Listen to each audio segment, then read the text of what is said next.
Hey guys, and welcome back to another episode in my Football Manager series. This is the 5th episode of this series, and today we've got two games against West Bromwich Albion and Coventry in the Capital One Cup and FA Cup. And today, if we beat West Brom here at Liberty Stadium, we'll be going to Wembley for our first ever cup final in the Capital One Cup. But before we play the game, a few things have happened on camera, and let me show you what's been going on. So the last thing you would have seen was this 2-0 victory over Stoke in the FA Cup third round. That puts us into the fourth round, and our game is against Coventry, and we'll see that in today's episode. Following that, we drew with Sunderland 1-1 away at the Stadium of Light. Neil Taylor got injured, as did Andre Ayew once again. Really frustrating, so both of those guys out for today's games. And then we beat Southampton by 4-2 in the Premier League, so good to see. Extended a long unbeaten streak, and also Bentancur scored his first goal for the club. And check this out, this is a wonderful goal. So Southampton failed to deal with his corner. Key found Sigurdsson back towards the South Korean. He offloaded it towards Bentancur, who took a touch and levered it into the top corner. Amazing goal, and Fraser Forster had no chance. So as I always say, if you're going to score your first goal for your new club, make it memorable, and that certainly was. So we won the game by 4-2, and now as you can see, taking on West Brom in this Capital One Cup semi-final second leg. I'm very nervous for this game as well, because even though our priority is mid-table in the Premier League and securing our status, I still really want to get to Wembley, and of course, due to the other leg being a 1-1 draw, we have a good advantage here at Liberty Stadium, and if we get through to the final, taking on a championship side, I definitely fancy our chances of lifting some silverware. So very nervous for it, and hopefully we'll be able to come through to win. This is the team I've picked for the game. As you can see, it's a 4-2-3-1. This doesn't look right. It's what's happened here. I swear I'm missing something here. The CD and the D and the little abbreviations are missing. Why are they missing? This is annoying. I've just messed something up, haven't I? I've just completely messed something up, and I don't know how. I need to get this back. Alright, so a simple reload of the skin fixed that problem, and we're now back. So this is the team for the West Brom game then, a 4-2-3-1. Fabianski's in goal, back four of Carl Norton, Ashley Williams, Jordi Matt and Angel Rangel. Kieran Trippier is cup tied since coming in from Spurs. Midfield double is Bentancur and Ki Sung-young, and then further forward we have Montero on the left, Barrow on the right in the absence of Andre Ayew. Sigurdsson is our attacking midfielder, and Alberto Poloski does start up top, not Liam Cullen, the 16-year-old. I'm going to keep him on the bench and playing against Coventry in a few days' time instead. So Poloski will start. It's just, I like Cullen, I really do, but I think we need the better striker out there for this one to take advantage of any chances we get. So this is the team I've picked. It's a pretty strong lineup, I must say. It's a pretty strong lineup. A couple of changes really, but for the most part, it's pretty obvious now that I'm more focused on this competition than the FA Cup. There's definitely a chance we could get far in the FA Cup as well, but if we're in the semi-finals of the Capital One Cup, we may as well take this one more seriously, knowing there's a really strong chance of us going to Wembley. So West Brom's team looks like that, and I must say, I really do feel as though we have what it takes to get through to the final. I really do. I think we've got the talent, I think we've got the team, and again, if we get to the final, taking on a championship side, you definitely fancy our chances of silver in the first season, and what an achievement that would be in our first year with Swansea, already delivering a trophy. So here we go then, Capital One Cup semi-final, second leg. Let's get ourselves through to Wembley and have a great chance of winning silverware in the first season. I think away goals in the Capital One Cup do count, but I think there's some dodgy rule that they only count after extra time or something like that. I'm not entirely sure. I probably should have looked it up before the game started, to be honest, but I didn't really think about it. But still, 20 minutes in, still waiting for the first proper chance of the game. Let's get that match stats thing back up there. Still waiting for the proper first chance of the game. We've dominated possession, as you can see, and the first highlight's going to come here then, as Fabianski plays a free kick long, and it's headed away only as far as Ki Sung-young, and the South Korean midfielder plays it long towards Angel Rangel, down the right hand side, back inside towards Gylfi Sigurdsson. Sigurdsson finds Bentancur. Bentancur on the ball, takes it around his man, and still the Uruguayan on the ball, lofts it long towards Barrow, heads it inside. Poloski surely off the bar from Poloski. So final chance of the half is going to fall here as Key wins that header and finds Modou Barrow inside towards Key, gives it away though, and now a chance West Brom on the break here. Berahino takes it around Jordi Amat, and a good chance for the Baggies. Claudio Jacob inside towards Chris Brunt. What a save by Lucas Fabianski, and Amat turns it behind for a throw. Fabianski is such a great goalkeeper in FM, and he keeps it scoreless going into the break. So 0-0 at half time, and I just brought on Routledge for Barrow as well, some fresh legs down the right hand side. 5 minutes to go, still 0-0. It'll be heartbreaking if West Brom nick it. We got a chance here, though. Sigurdsson cross ball into the centre, misses everyone. Jordi Amat, what a save by Foster. And Dawson gets it away. That would have been the goal to definitely send us through. But Ben Foster makes a great save, and it's still 0-0. Both goalkeepers producing some good saves in this one. Jakob for West Brom. Long ball through towards Rondon. Can they win the game later on? Or Williams with a poor challenge, and that could be a sending off for our skipper. I think it's going to be, because he's already been booked. Ashley Williams looks like he's going to be walking off the pitch, and he won't see out the final couple of minutes. We're down to 10 men in injury time. This is not good. Let's take off Bentaker for Kyle Bartley. We'll put him at the back. Bring Sigurdsson back towards the CM area. Let's also bring Montero and Routledge back as well. So Jordi Amat and Kyle Bartley will be the CB partnership to go to a 4-4-1, down to 10 men. Can we hang on at 0-0? Free kick delivered. Kyle Bartley's first involvement in the game is to head away the free kick. Poloski, one-on-one with Dawson, takes it round him. Long ball through towards Montero. Chance on the break for the 10 men to win it. Chester comes across, and that should be a goal kick.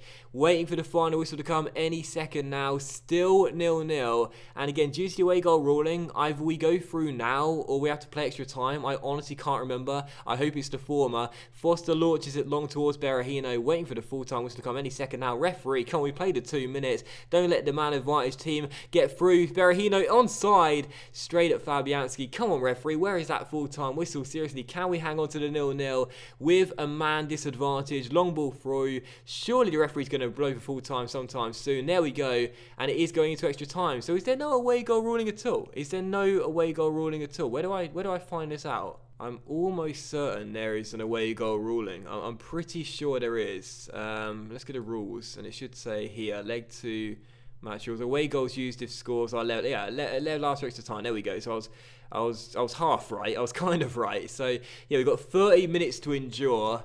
And if we can hang on at 0-0, we'll be going through. So tactically, what do I want to do here? Do I want to make any more changes or keep with a 4-4-1? Well, I'll bring on some fresh legs through the middle of the park. Let's take off... Gylfi's played quite well, so let's take off Key and bring on Jack Cork. And we'll have him as a defensive central midfielder. And we're close. We're close to going through. But we've got to see it out, though, in the next 30 minutes. So here we go. Where's the pitch? Where's the pitch? Where's the pitch? There's the pitch. Here we go, 30 minutes. Can we see it out and get through to Wembley? Come on, Swansea. Let's hold on for the goalless draw. Jakob intercepts it only as far as Wayne Routledge, and a chance on the break here for the 10-minute Swansea. Poloski on the ball, back out wide towards Routledge. Come on, mate, you've got fresh legs here, down the right-hand side. Routledge on the ball, still Wayne Routledge, cross to the centre towards Poloski, hits the bar for the second time in the game with a header. Dear oh dear, I put him in the team to finish those chances, and twice he's hit the bar with a header, and it's still 0-0. Come on. Sigurdsson towards Montero. Montero gets himself inside. Montero off the bar. Are you kidding me?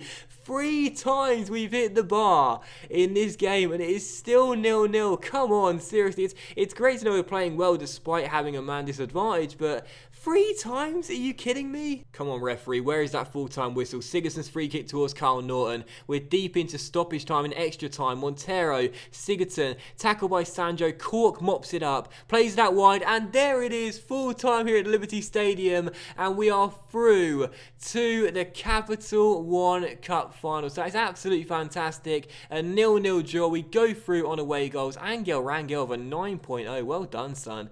And that is absolutely fantastic. Williams getting sent off in stoppage time in normal time in the end didn't hamper us, and we are through to, I'd rather not discuss that right now, through to the Capital One Cup final. So let's get ourselves through to the next day, and then we'll find out who will be facing in the Capital One Cup final. So there's a tie going on, and it is between Bolton and Huddersfield, and the first leg finished 2-1 to Bolton.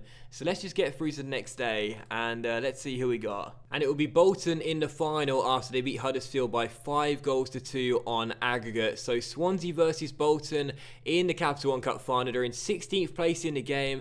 We all know that Bolton have been struggling of late, of course, and of course relegated to League One in real life. So yeah, I definitely fancy our chance of picking up the silverware in that final. Don't want to jinx it, but we should be firm favourites, and I'm looking forward to that. That will be in a few weeks' time, next month actually, on the 28th of February, so I'll definitely come back for that one and maybe, just maybe, we can have our first ever piece of silverware with Swansea in the first season. What a fantastic result and a fantastic achievement that will be. Okay, so now we're through to the game against Coventry in the FA Cup 4th round away at the Ricoh Arena. This is the team I picked for it. A much changed side, of course. A couple of academy players starting in this one as well, such as Stephen Kingsley, James on a left wing, who I've had no experience with whatsoever this season, and also Liam Cullen up top. So the team as a whole is 4-2-3-1 again. Nordfeldt in goal, back four of Kingsley, Bartley, Jordi Matt and Kieran Trippier, Jack Cork and Leon Britton in the centre of the park, and again, further forward, James on the left. Never used this guy before, just chucked him in from the under-21s because I thought, why not?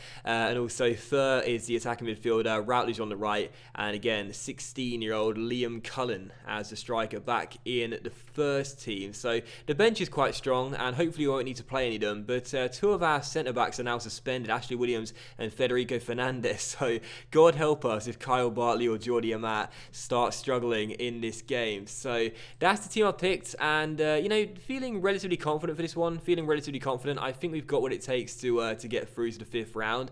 The one thing I don't want though is a replay. I discussed that in the last episode. I really don't like replay, so in all honesty, I wouldn't be against Coventry pipping us and going through to the next round. I'd rather see Coventry go through than us get a replay because of the fixture congestion, but either way, we are taking on a League One side. I fancy us to get the job done anyway, and we'll have to wait and see.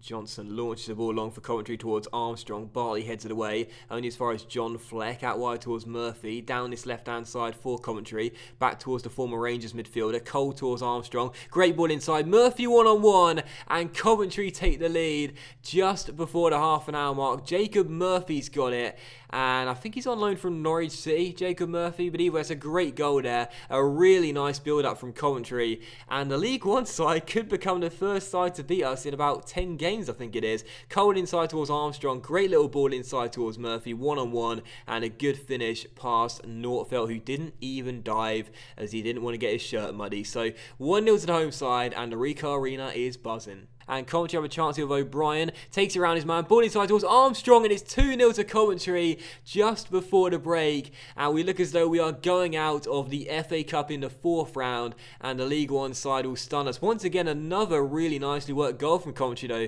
O'Brien through towards Armstrong, and the Sky Blues have doubled their advantage just before the break. That's a brilliant finish by Adam Armstrong, obviously a very talented young striker, and Coventry are 2 goals to the good here at the Ricoh Arena. So 2 goals down, and I think we're going out. And a chance for Coventry on the break here. Fleck takes it round his man. If it wasn't for a last-ditch challenge by Kingsley, Coventry could have been in for a third goal. Oh, but instead they're giving it away. Now Cullen is free one-on-one, and Burge makes the save. Daniel James follows it up, and that's a big, big block by Stevens, because otherwise the youngster would have surely made it He would have surely made it 2-1. So Coventry still leading by 2-0. 10 minutes to go. Looks as though we're going out unless we can rescue something here. Cullen down the right-hand side, crosses to the centre, looks for Gomes, headed away. It'll come to Daniel James, inside towards Gomes, cleared. And Coventry get the danger away as Hunt intercepts, but Britain picks it up. So bar a late fight back, we'll be exiting the competition at this stage. What a ball by Cullen though, and Gomes taps it in, and the substitute scores. It's 2-1, and what a fantastic ball by Liam Cullen. I've moved him out to the right-hand side, put Gomes up top. That is a brilliant ball by the 16-year-old. And Baffa Timby Gomes could not miss that chance. So 2-1, 10 minutes to go. We're still in the shout here to possibly get something. Let's go to overload and risk it. So let's make some changes here in the tactics screen as well, and see if we can possibly grab ourselves a late equalising goal. It's unlikely, but it could happen with 4.5 minutes to go, and we could keep ourselves alive in this competition. Again, not really too fussed about it, but I guess I wouldn't say no, as Rose is down the right-hand side, through towards Vintalon. The FA Cup is such a glorious competition, and this is the way I'm treating it. Ball inside towards Armstrong, tackled by Bartley, Rose on the ball, back towards Adam Armstrong, chance for Coventry to make it free. Nordfeldt makes the first save and the second, and Bartley gets it clear, as does Daniel James. So we're still in this as being stand as Coventry go in search of a third.